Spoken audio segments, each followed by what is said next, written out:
Yeah, we are really spanning the globe here at this point, covering all the time zones. I'm sure you guys are burning the midnight oil over there. For everyone just joining us, this foundation's new arrivals. We're here with a very special edition around a very special project that we're all feeling very happy about in the foundation community. Someone who's been coming in and making wonderful, beautiful work here for the last 6 months, 8 months. Clement, I can definitely give an intro for a long, long time, but as a little bit just background on the most immediate, you guys have been obviously rocking all different styles, all different types of work. You've had a studio of your own for quite a while. Definitely want to get more into and hear about your past and background there. But this week is a very special week. Your incredible project, Imaginary Ones, which we're all elated to have in Foundation's universe now, is also having a big step in your process of your coming out and into the world. I imagine this is a late night. You would be awake normally anyway in Singapore, but just taking the time and speaking with us and connecting is just incredible. Thank you for making it happen and being here today. Yeah, it's definitely my honor to be here, man. Yeah, the last couple of months, I've been working really, really late, so having being awake at this hour is pretty normal. And yeah, I mean, I'm very thankful and humbled by all the support that has been around Imaginary Ones all this time. So yeah, thanks for being around and just coming to this Twitter space to just listen to my story, I guess. Of course, yeah, thank you. I think it sounds like we're live, tapped in. You've got a team working around the clock, making sure that this is firing on all cylinders. But maybe we speak a little bit back to the history and yeah, just where you came from, where these ideas really originated. If everyone listening wants to check out foundation.app, our homepage is now very Clement takeover looking. We've got pieces of your work from all over your existence and wonderful formation here in the NFT space. But let's take it back to the beginning. Like how did you view art, really your art and your work and your world as you came into the space? Like speak to your origins and really like where you've been in the past few months or how that's kind of like advanced to where we are now. Yeah, I mean, yeah, of course. Like I started off as a computer science graduate, so I did not have any art background, and like I learned Photoshop myself and everything. I'm like a self taught animator and 3D artist, and because when I was doing like the computer science stuff, doing development of website and everything, I always like I was amazed by like all this content that or movies such as Transformers and Iron Man and stuff like that. And I thought like someday I want to do something like this, right? And that was like close to like 12 years ago. And I was working in an advertising agency for clients such as Adidas, DKNY, Tiger Beer, etc. And I always long for an opportunity to just be able to just fire up After Effects to create something, right? So like every day after work I would just on my way home I would just be watching a tutorial, and then when I reach home I would just on my computer and just start learning tutorials. If there are artists out there, they probably like more graph artists out there, you probably would know like Andrew Kramer's tutorial and everything. So on a day-to-day basis I would just learn a single tutorial and just try to replicate that work for them for just a day. And as the days went by, I got better at After Effects and Cinema 4D. And I was in advertising for probably a close to like 6 years. And before I left, I was like a creative head, doing like accounts for Bosch, etc. And that was when I thought like maybe I would just like to explore my own style and start my own business. And that's where I created Offset with David, which is known as Gender Wheel. So Offset is a motion design company where we started I think close to a decade ago. And back then we were very poor, right? So just two of us, just having an iMac, we just do everything that we could and over deliver to every client, to be able to create great content for them. And of course, our portfolio was pretty small, so we had to go from the bottom all the way to the top. And as the years went by, like probably like 4 years, and Offset grew to a size of like 30-man team. Uh, we have bigger clients like Samsung coming in, Facebook coming in, Apple coming in, etc. Right, and that was like a great moment, and that's where me and David decided to pivot our business to do something different, which is like where our love is in terms of marrying tech and motion design together, and that's where the second company was born, which is called Ophio, which is an online video maker where we hope to be able to just fill up the gap for small businesses, because when we're running the offset side of business, there's a lot of big business that has a lot of budget, but we also do realize that there's a lot of small businesses that did not have huge budget to create great content. So we wanted to use our expertise to kind of fill up the gap for the industry, and that was Ophio, and it's an online video maker, and we ran it for like close to I think now it's like a 5 year mark. And of course, when I was doing a lot of clients work, I mean, like I feel like I was telling everybody's story, but I wasn't telling my own story. And during the number like 7 years ago, I actually started Instagram, doing pieces for Instagram, like just to post, do a piece and kind of post it online, and just for experimentation sake, right? Because I wanted to create some, like I want to give myself a challenge where is like experimentation versus perfection. So like when I was doing clients, so it's always like perfection, right? And to me, I want to just explore whatever I love to do. And if you scroll down my Instagram pieces and everything, you can start to see like the genre of art changed quite a little bit.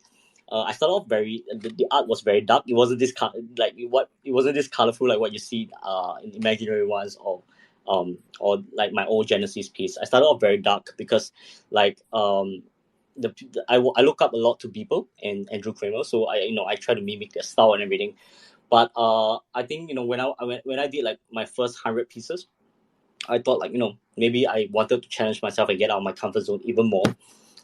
So because when I did my clients for everything, I always had a reference in terms of like color reference and everything. So I gave myself a challenge to like create a piece without any color reference, and just to, like just do something that I'm comfortable with. It was really tough at the start, and I just keep trying and trying and trying, and somehow a certain style just evolved. And when I was doing all these pieces, like the ASMR pieces, like the spheres and everything, so a lot of my pieces revolve around the spheres, right? And the color, and when I was doing it, I wanted to like create a vehicle to kind of like for myself to distress, and I hope like when I create these pieces, I can help the world see a different perspective of how I see it, and also like make them have a feel good factor and to distress in some ways. And all these pieces started to grow on its own, and it became viral. Some went on 9gag, some went on like different publications and everything. So, and a lot of these pieces, they have these spheres that are being the anchor. And when I did like during like so I did like 100 or 200 pieces out there for all these ASMR satisfying videos, which is all the colors that I built. And I actually took a break from Instagram for a bit because I felt like there was during the COVID period, I had to focus on my businesses and everything. So after the 1 year break from Instagram, I uh during last year December, when I like when I had my company's break and everything, because like it was the Christmas and New Year's break, I just thought like maybe I should just open up my cinema 4D since there's no clients work, etc. Why not I just do something that I like again, right? And I created a 5 piece of Imaginary Ones character, and it felt a lot in my interviews I said like I created these characters within 2 weeks, and it feels like a very short period of time, but it feels like this whole entire process of me doing my Genesis pieces etc across like the whole entire decade, it makes me able to create these few characters in 2 weeks. So I when I started Imaginary Ones, I thought like it's not gonna blow up that big. So I did 5 characters, and me and David, we just posted it up on Twitter. Never expected anything much, right? And we actually went to sleep, and back then there was like only 10 followers or something. And when we woke up, it became instant. It became like super viral. We had like 24,000 followers in 24 hours, and it's pretty surreal. And when that happened, I actually had to create content, because like the demand actually grew so much, and I had to redesign the way I design my characters to make it more scalable to 8,888 characters, and that's what we are seeing right now. But because of the knowledge that we used to have from OFIO and Offset, it made it possible to be able to create an animation at this scale. Because when I see all the comments or all our communities asking how is it possible to create these walking characters 3D animation, because like in the NFT scene wise, 3D animation is still something relatively new. And to create something like this is definitely a huge challenge. But to create a design at this scale is definitely I'll say a convergence of all the knowledge I have across the years. And we're definitely very thankful to be where we are at right now. The ions, if you see from my very first few characters to right now, they changed so much, they evolved so much. And yeah, I can't be any more thankful than that, man. And that's something that I guess like we stick true to our roots in terms of having the positive vibes. Uh, and even after 4 months of constantly doing this and everything, what I'm really really happy is our principle and our main mission and goals have not changed much. Yep. And yeah, there's I've been rambling for a while, so yeah, that's where it is, man. Hi, Clement. It's Kyt. I mean, your origin story is amazing. And it's one that has been really amazing to watch unfold over the last, 6 or 7 or 8 months even. There's so much I want to dig into about your practice and where you come from, and really pioneering what it looks like to put out like a very polished next level 3D NFT collection. But I actually want to ask you an aesthetics question first, which is so you're clearly like self-taught, you're inspired by people like Beeple, but your aesthetic voice, your colors, your imagery, those satisfying videos, they really stand out. Like they're very different than a lot of the other work in the NFT space, and there's like a certain optimism to them. And I was wondering if you could speak more about that. I think in many ways you've created a collection that's uniquely kind of like anyone at any age could sort of appreciate this collection. It's charming to everyone. That seems like a really intentional choice. Yeah, definitely. So when I created this, like halfway in my Instagram post, I started creating these colors, right? And like I said, I wanted to show the world how I see the world in my perspective through my visuals, and I feel like there's no better medium than colors. And because of the colors choices, I feel like in this NFT space, there are a lot of different art that are out there that are very PFE driven, or they're very ape driven, or even like bears or robots, etc. But I feel like because like one of my anchor piece was Imaginary World, where I created I created that during the COVID period, which was during the pandemic, and everyone, I felt that everyone kind of forgot like how beautiful the world used to be. So I thought, like, when I created that piece, I hope when people see it, they can kind of like feel like, oh, there is a, the world is still actually really really beautiful. So and because I'm a self-taught artist, I've been like, when I was doing my programming stuff, I do face a lot of setbacks in terms of people telling me that, why are you trying to do that, because like, you should stay as a developer, etc. But I went, ahead with my passion. So when I created Imaginary Ones, I wanted to have that positive vibes to be spread across the world, because a lot of NFT pieces, I feel like they are targeting the metaverse. But I feel like, why can't an NFT piece be relatable to the real world, right? The world that we are living in, and also the metaverse. And also it's all the other pieces feels like it's very male driven. And I feel like, Imaginary Ones is a piece where having the colors and, the vibrancy and, the childishness in it, have that story to tell where it can relate to anybody, like from different genders, different ages. And I feel that that's the beauty of it, right? And we always try to, like, look up to companies such as Lego and Disney, where uh they started off when we were really really young. And when we always, when we are young, when we're watching these pieces, we feel their cartoons, etc. We feel like we could be anyone, we could be anything. But as we grew older, we kind of forgot about that. And I feel like, when I created this Imaginary One series, I want to kind of like remind everybody that, it's still possible to be chasing your dreams, because like that's what I did for the last I think 12 years, and it actually made me build like multiple businesses, and now to imaginary ones. I hope like through my story, people could be inspired to be chasing their dreams. Yeah. That's beautiful connection, and I think like that does feel so effusive and a part of what Imaginary Ones is doing, right? Like it feels like it's something for everyone, and I think you've done an incredible job in bridging that.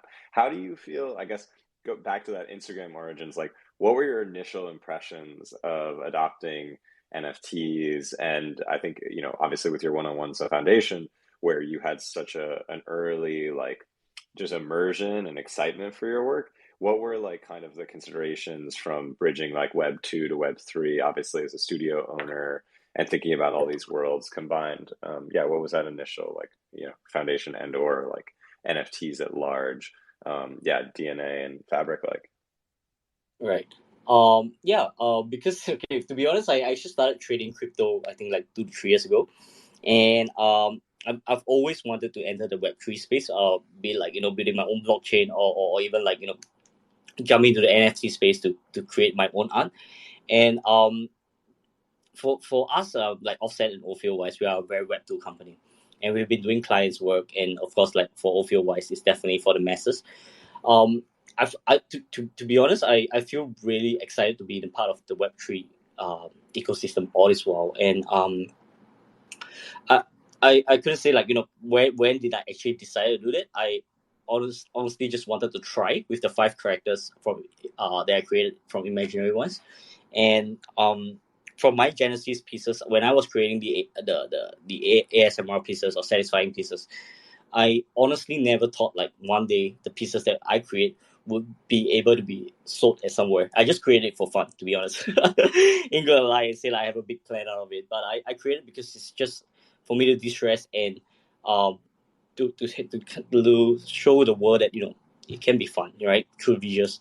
And I think with this current Web3 coming into place, the NFT scene booming and everything, I feel like there's no better time for artists to jump into the whole entire ecosystem to kind of experiment, because like it is a world where I think it's relatively fresh, and like because like the art that we do like be it you've been doing it for every day, or just posting for on Instagram for fun, or just experimenting.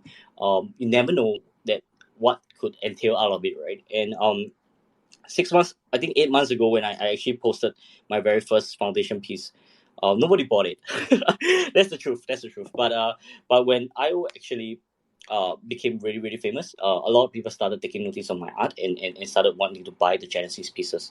So, like if there's an advice to different artists, I feel like sometimes you need a vehicle of mainstream, like the whole entire world seeing a different perspective of your art before they will start seeing your Genesis pieces.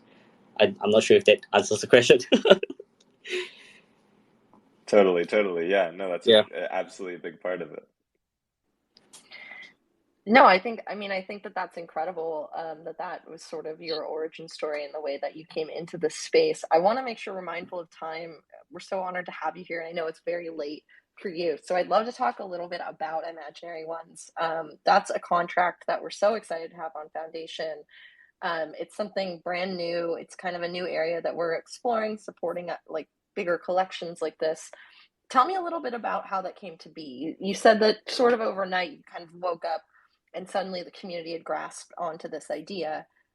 What's it been like from there? What's the journey been? You're getting ready for a very big week. It must be really exciting. Yeah, yeah, because like our review is in the next 2 days, so we've been like checking non-stop of the 8,888 pieces to make sure that there's no errors and they're all perfect. But ever since like the very first day that we posted imaginary ones on Twitter, and the growth of the entire project, I feel like it has been like an endless amount of work. But I mean, it's not like I'm really really tired, but it's just more of like I feel like there's a bigger purpose for the work that I do, and I feel happy every single day when I was creating imaginary ones, or even when the old pieces when I created the Genesis pieces. So like because like creating such art has always been my passion, and um working on this whole entire project of imaginary ones just feels um like it's just an everyday thing where I do something that I love, and people seem to like it, and that to me is a great thing. But did it actually change my life? To be honest, I live life like the same as where before imaginary ones, because like I was talking to David the other day, where like because we're like so we're in office every day, right? So we technically have no social life much. So we've been like, and to be honest, we haven't been, just out celebrating or anything. We're just like putting all our focus into this project to make sure that it's a level that we want to be, because like we are very ambitious, and like you can see like the legendary pieces that we created, they are like crazily detailed, right? And like even before we launched imaginary ones, we already started planning on phase 2, phase 3, etc. And I think you guys would have known or seen like we have already released like some of the sneak peeks of imaginary vehicles, etc. So we are like we me and David has been doing business for a long time, and we believe like for a business to succeed, right, it's always a long term thing versus like a very short term thing. So imaginary ones to us is like a baby to us, and we feel like we want to bring it to a really really high level, to build it like a really really huge IP where like I say, all type of demographics can enjoy and relieve like the art that we create to be able for people to enjoy. Yeah. I love that. Yeah, I think we had a very early exposure and a lot of care for your work and what was on its way to becoming imaginary ones over your time here. And I think that it's like you say, we really see that quality and that appreciation. Like it almost feels like every one of these 8,000 pieces is a one of one quality artwork, right? And I think you rarely see that amount of diligence and dedication, and it really aspires to like what foundation and our vision for how these worlds like kind of all come together and progress. We had, I think, a really early glimpse as well to the collector base that was here for your work, right? Lots of just evangelical supporters of Clement One of Ones at Foundation. How is your kind of perception of the just amazing community and collectors grown over these last few weeks? Like, what are you expecting after the reveal? How has the community been growing around the project for you guys? Yeah. The community is definitely still growing at this current point, and I for the collectors of be it like the imaginary ones or the Genesis pieces, I'm definitely super humbled and honored that people are buying the pieces and supporting our project. And I just want to say like we do have a very long term plan for this project, and um we always want to like reward our holders and everything. So, I think one of the things that was released yesterday, I think, was the main staking mechanism where as long as you hold an IO, we will reward you in terms of a different phase. So we will carry on building the entire ecosystem towards the imaginary world, and to in my perspective, the imaginary world is where like it could happen probably around phase 4. So currently, like having like the Genesis pieces to imaginary ones, etc. It feels like we are still in the phase 1 where it's like a review of what this world could be when we start building the entire ecosystem. If it will slowly expand, and this project will get bigger and bigger. So yeah, in my terms of expectations, I would say like I would say like we will carry on building as be it in a bear or bull market or whatever. We will definitely carry on building to make this project a blue chip to watch out for. Yeah. Beautiful. I think in many ways, Clement, you're kind of already there in terms of being a blue chip. I want to zoom out and ask a question about sort of what it's like to be an NFT artist in Singapore. Is there a community for NFT artists there? Is there a Web3 community? What does it feel like to sort of be one of the driving forces pushing ahead the NFT scene there? Yep. So in Singapore wise, I think like I feel like every part of the world wise NFTs are growing, and but for Singapore wise, I would say like before NFT actually became this huge. Singapore is always known to be a financial hub. So growing up here, has always been like, if I know of so many artists and so many like dancers or like musicians or etc.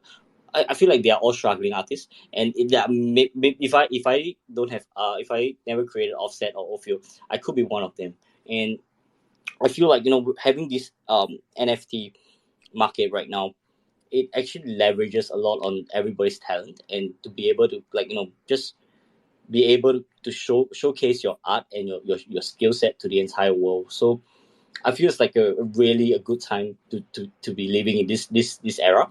And I would strongly suggest a lot, like you strongly encourage and say like a lot of artists to, start pushing your work out. And like I said, like, previously about experimentation versus perfection, right? Experimentation just is about, just trying out different things and just posting it out, and never expect like, but like when I was doing my old pieces, I posted it on Instagram, and I never really cared if anybody liked it. So but when I talk to different artists around Singapore or around the world, a lot of artists are very afraid to put their work out, because like they don't feel like it's perfect enough. And that is like, to me, it's like a really huge mind block. And I follow a lot of people's kind of theory in terms of just, just pushing out whatever he has done in a day and just not care about it. And I feel like that actually, motivates me a lot to try and create that discipline to be able to create content on a day-to-day basis, and that made me improve a lot. So if a lot of artists right now out there are trying out in terms of getting to the NFT market, be it in Singapore or anywhere around the world, I feel like, just start doing something and posting it out, right? You never know where it gets. And yeah, so for Singapore wise, I'll say like, the scene is growing, but we are still known for a financial hub. So I hope like, with Imaginary Ones, or even from the work that I do, I could inspire more Singaporeans or people around the world to be able to create their own content, and just share it around the world. And you never know that where it will take you to. Yeah. It's great, and we've tagged your latest update in the links in this space, so everyone should check it out. Appreciate you've probably got your hands full as can be right now. It seems like everyone's absolutely buzzing about with all the news and the reveals to come this week.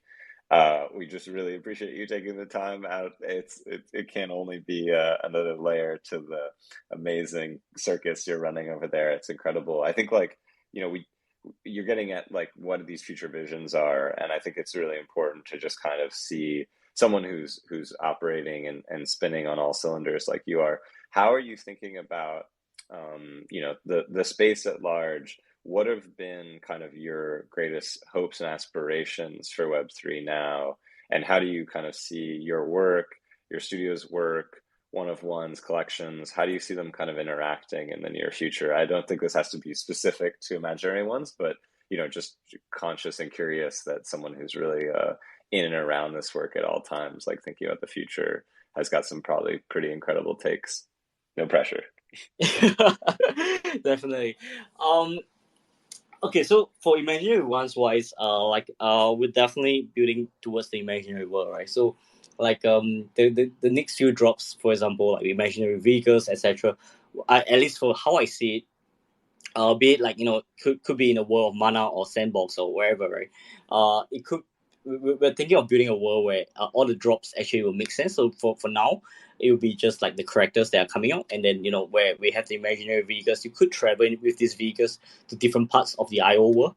And I to be honest, I'm not sure if everybody watched this movie called Ready Player One. I think that is possible within the next 20 years.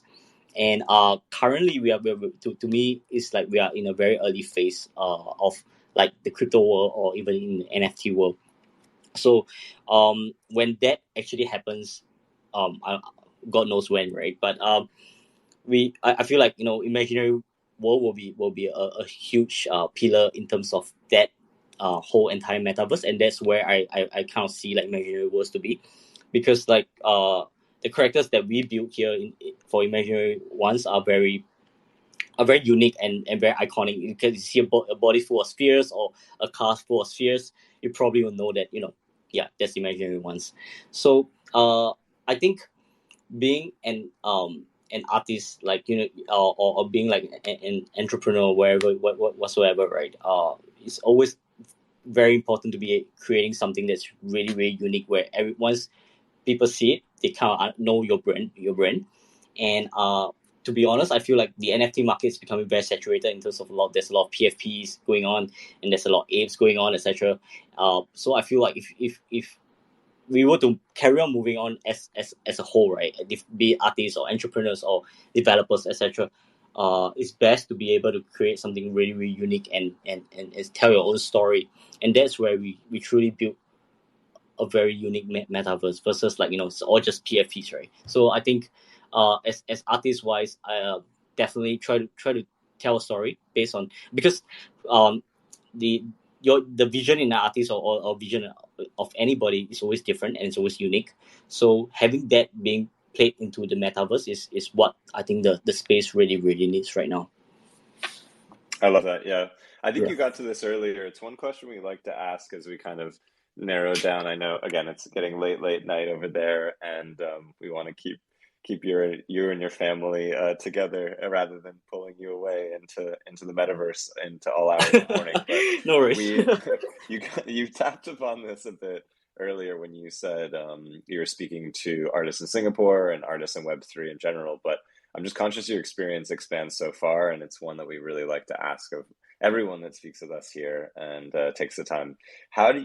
What advice would you have for someone just period nowadays as an artist getting started? Because I think this world is so different. Having to choose between Web3 and beyond, I think you really get to some like universal DNA with the work in Imaginary Ones, and you mentioned Disney, and I think like all these kind of like great. Yeah, just lovely universes that get generated over time. Like, it feels like you're aspiring to plug imaginary ones into that kind of like slipstream. How do you kind of, like, for someone just getting started in art today, or maybe just graduating from art school, it doesn't have to be how to for Web3, but how would you kind of like convey to them, the best way to get going, or the tenets that have gotten you where you are today? Definitely. So my best advice would be like, okay, I would just give an advice based on the things that I know. I would say, like, create something every day. So like, I know it's really, really difficult, but like for how I actually follow people's kind of perspective of creating something every day, it could be just a simple box, a simple sphere every day. If you were to create a sphere every single day, and you do it for different ways of creating a sphere, for like maybe a year or a month, for example, you will actually see a huge improvement. But that's of course like in very general form. So just try to explore your art and do something that you love every day, because, like, for example, if you just graduated from art school, I'm pretty sure that you have a huge love for the things that you do. And I would say, like, just go explore and just do something and just post it on Instagram. You don't have to be in the Web3 space. Just get a following and let people recognize you for your style, and that will make you really, really unique. And I believe that everybody's really, really unique in its own ways. So you can try to mimic somebody's art first, and then when that happens, once you reach to a certain point and you get good at your software or your art direction, that's where you start to get out of your comfort zone and just create something of your own perspective that resonates to you, right? And I think, like, the main advice is, like, I think I mentioned previously, was when you post something online, don't just follow it for the likes. And because when I talk to so many designers and artists, they'll be like, oh, because I post this and nobody likes it, I'm not going to do it. But at the end of the day, when you're posting it, you could create a persona or username and nobody knows who you are, right? Just do it for yourself. And I think, like, because you're doing, like, why are you doing your everyday? Is because you want to get better at your art, and not because you want to get validation from everybody else. And a lot of artists are always, like, blocked once people don't like their art, which I don't think that's the way to go. You should be doing something, and if you keep constantly improving on your art, someday people will like it, and then, because, like, art is very subjective, right? Some people may like it and some people may not like it. But then again, those people that like it are those people that love your style, and then if you carry on building on it, I guess, like, You never know where it takes you to. And then if you're ready for the Web3 space, start learning how to use MetaMask, trade a little bit of Ethereum, and buy a little bit of NFTs to actually understand the whole entire ecosystem and what this world is about. And slowly, I guess, you could slowly evolve to become an NFT artist. Be it you want to be an NFT artist or you just want to be a Web2 artist, I don't think that that's a problem. But I think it's more of how you want to tell your story to the whole world. So when you're able to tell a story, in the whole to the whole world, it makes it much easier. But when you're building your brand, that's the tough part. And a lot of designers and artists actually gave up during the building of their own brand. So I'll say, just persevere. Someday you will be able to see the light, and things will look really, really awesome at the end of the road. Super inspiring words from a super inspiring artist and team leader and studio owner. Just can't say enough how amazing it is to speak with you. We've had the privilege of doing so over the past few weeks. Everyone's feeling lots of momentum and excitement here about getting, early eyes on what's about to reveal from the Imaginary World's world and work. I think that we have a little bit of a sneaky, new, beautiful reveal to also come alongside from the foundation point of view. Everyone should stay tuned. Obviously, we've been able to share a little bit of that early anticipation with you. Everyone should go to foundation.app and look at Clement's beautiful work between the Imaginary Worlds and your one of ones over the time you've been in the space. It's a testament to just how quickly and beautifully you can kind of speak to all these different universes at once. And yeah, again, can't thank you enough. If you had anything else you wanted to share, we like to give you the open mic. Maybe there's a question we didn't get to, but these have been really incredible, inspiring moments. So thank you so much for sharing them with us. Yeah, no worries, man. It's definitely my honor to be here. For foundation wise, thanks for hosting this and giving me an opportunity to share what I do and what I love to everybody. And of course, I would like to thank everybody for supporting the project, or be it the community or even the team behind me that's doing the work right now. It's definitely super inspiring, and I hope just listening to this, I guess you'll be able to do what you really love across the time and excel in it, man. Fantastic. Well, this has been heartwarming and lovely, and always good to catch up with you on behalf of Kyt and myself and all of Foundation. There's been new arrivals, a really exciting chance to get back in the saddle, Twitter Spaces, and shine spotlights and get under the hood of what some of the most inspiring projects are of the moment, and certainly Imaginary Ones, top of mind, top of the list for the next while, and for a while. It's been incredible seeing you grow and develop and build. And yeah, Foundation is really so fortunate to be a home to all parts of it we see in its maturation and development and reveal. So can't wait for this week. Thank you. Have a good night. Thanks for checking in late hours, and have a great week, everybody. Fantastic. See ya. Thanks, everybody. Thank you, Clement. Bye. All right, bye-bye. Take care.